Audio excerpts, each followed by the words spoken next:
Gəlin bir yerdə bu məhlul sualının izahına baxaq.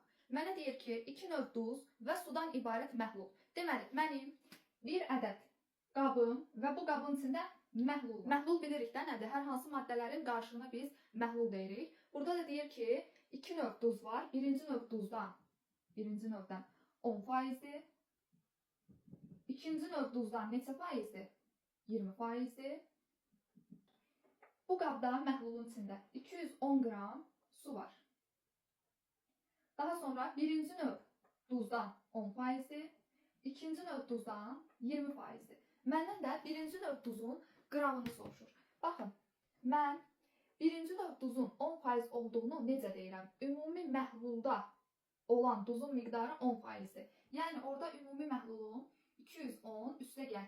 Gəlin birinci növə x deyək, ikinci növə y deyək. X üstə gəl y. Birinci növün faizini göstərərkən surətə x yazıram, 100-ə vururam, alınır 10%. İndi biz bunu bir sadələşdirək. Bu belə qalsın. İndi ikinci növə baxıram. İkinci növdə 20%-dir. Yenə ümumi məhlulum nə idi? 210 üstə gəl x üstə gəl y. İkinci növ duzum y. Vuranda 100%-ə alınıbdır 20%. Yenə də burada sadələşdirməni aparaq gəlin. 210 üstə gəl x üstə gəl y. Burada y bərabərdir 0,2. Yenə də məxrəcə 1 yazırıq və hesablayırıq. Çarpaz şəkildə vurub alınacaq. Y bərabərdir 42 üstə gəl 0,2 x üstə gəl 0,2 y. Baxın, burada da bir tənliyimiz var. Bu iki tənliyi yazıram yan yana. Üstə gəl 0,1 x üstə gəl 0,1 y.